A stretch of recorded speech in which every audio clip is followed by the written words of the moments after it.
Have you ever wondered why Mandarin is considered one of the world's toughest languages to learn? And why are Chinese characters so complex? If you have friends learning Chinese, they've probably been frustrated. As the native language of the largest population in the world and one of the world's major languages, this video will explore why Chinese is so challenging to learn.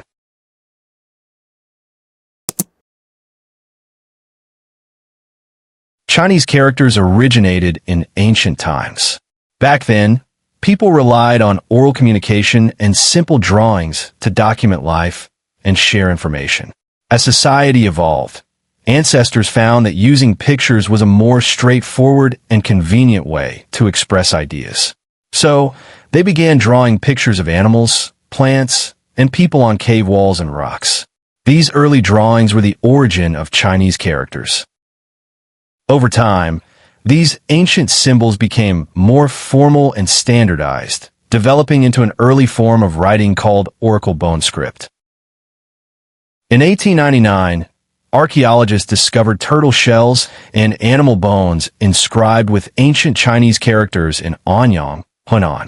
These inscriptions, known as Oracle bone script, date back to the Shang dynasty, before 3000 BC, and are the earliest known system of Chinese writing. They were primarily used for divination and recording significant events such as religious ceremonies, military campaigns, and other important activities. To date, approximately 4,500 unique Oracle bone characters have been identified, with around 1,500 of them deciphered. These characters provide valuable insights into the lives of people at that time. For instance, the picture on the left shows the bronze chariots and horses buried in the mausoleum of the first Qin emperor, and the one on the right is the Oracle bone script for the character chariot. This is a photo of a field, and this is the Oracle bone script for the character field.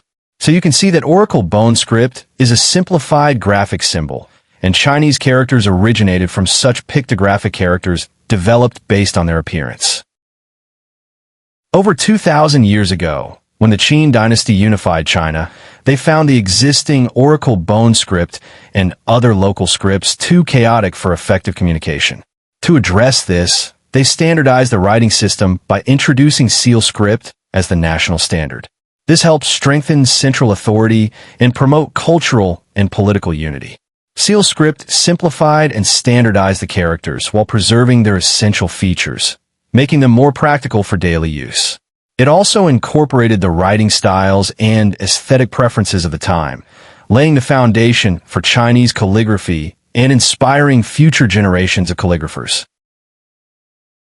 Later, seal script evolved into clerical script, which greatly improved writing efficiency.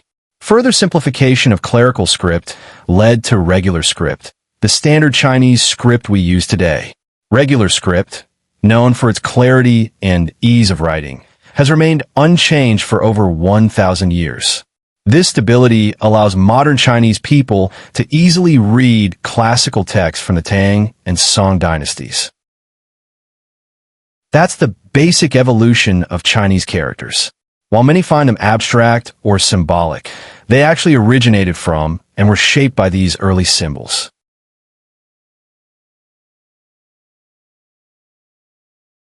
These structures are the basic strokes of Chinese characters, which form the foundation of modern Chinese writing. However, Chinese characters have a lot of strokes, and learners need to spend a lot of time and effort to memorize the complex shapes and the correct order of writing them. For example, this character has only 5 strokes, while this one has a whopping 32 strokes. You have to remember exactly what it looks like just to write it out. So, characters with lots of strokes can be really frustrating.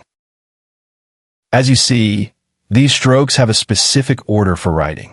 Following the fixed stroke order makes the characters look more standardized, neat, and aesthetically pleasing. A unified stroke order also helps with learning and memorizing Chinese characters. Using these 2 Chinese characters as examples, its stroke order is like this, from left to right and from top to bottom.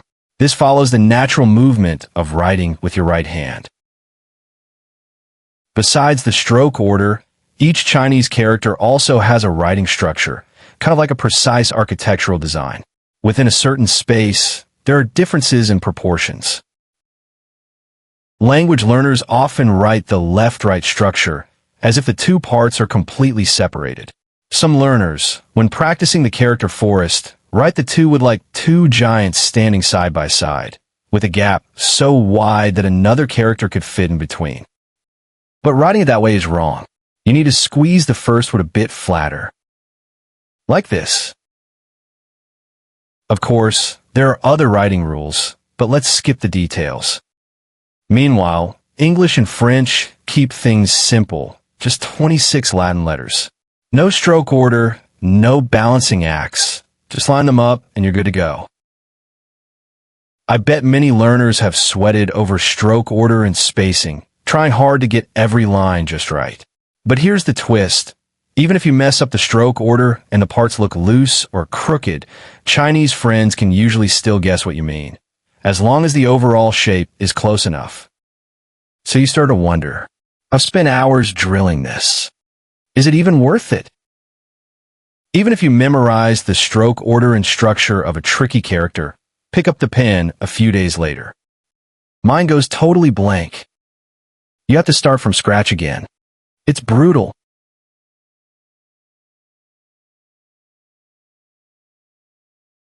Writing is hard, but reading Chinese is another beast. This is pinyin. Chinese written with the same 26 letters, but each letter makes a sound that's totally new. These letters look familiar, yet their sounds don't exist in English. Your brain keeps trying to match them to English rules, and keeps failing. Mandarin has 4 tones. Like this. Change the tone, and the same sound becomes a totally different word. Ma, ma, ma, ma. The exact same sound, just a pitch shift up or down, can flip the meaning upside down. Think of a piano, press the same key but play it higher or lower, and it feels like a new note. Chinese tones work the same way. 4 simple pitch shifts turn one syllable into 4 totally different words. You need to read this part in combination with this part to be the correct way to pronounce this Chinese character. For non-native speakers, getting the hang of pinyin pronunciation along with the tonal system can be pretty challenging. It's like having to rebuild your whole way of hearing and producing sounds. In English, even though letter combinations can be tricky and have different pronunciations, at least there are no tones to worry about. But in Chinese, learners have to deal with both pronunciation and tones at the same time, which really ramps up the mental effort. A lot of people can handle the sounds of individual letters and even memorize tone rules, but when it comes to putting them together, things get messy. You either focus too much on the letters and mess up the tone, or you concentrate on the tone so hard that you end up messing that up too. Moreover, in Chinese, there are a large number of words with the same pinyin but different tones, as well as a large number of characters with the same pinyin but different tones. There are also cases where the same character is pronounced in multiple ways. So it's very complicated. This requires a lot of time to practice in order to master.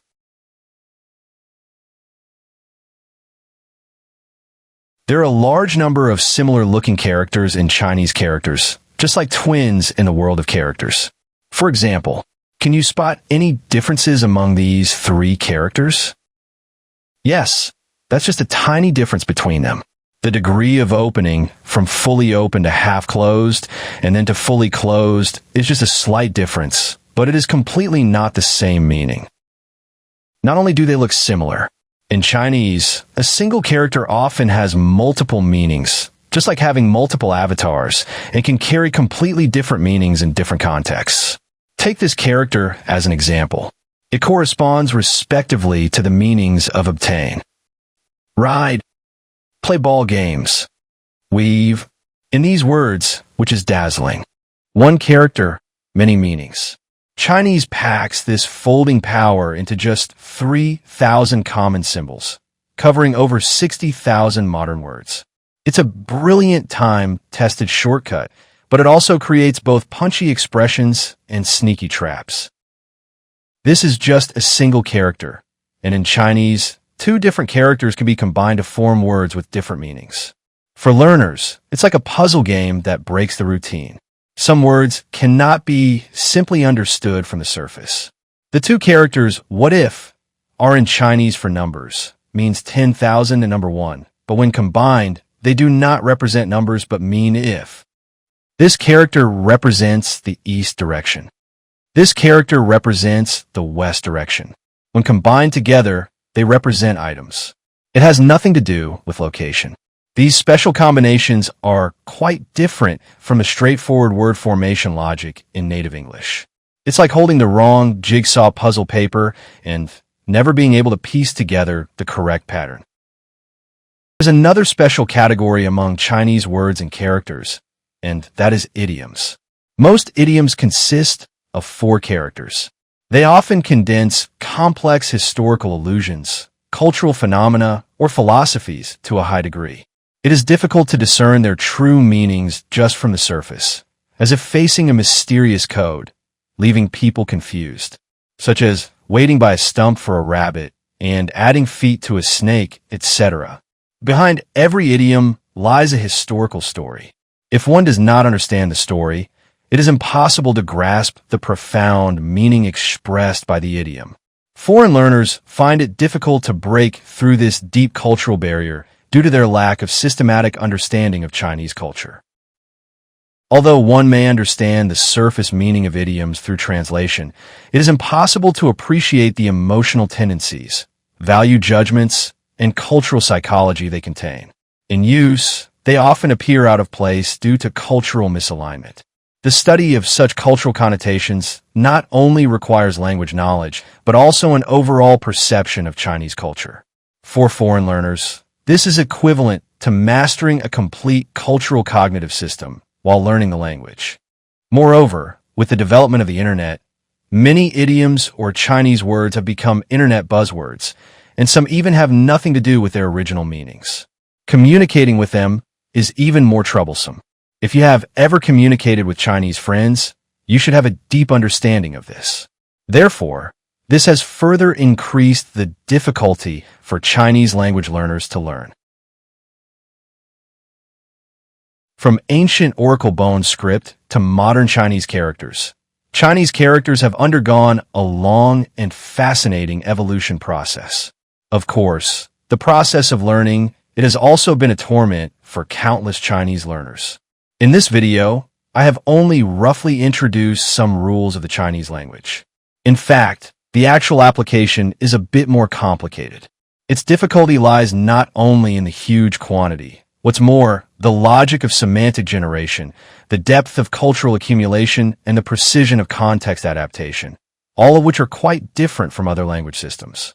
If you have an interest in learning Chinese, then you need to persist and explore day by day. Good luck to you.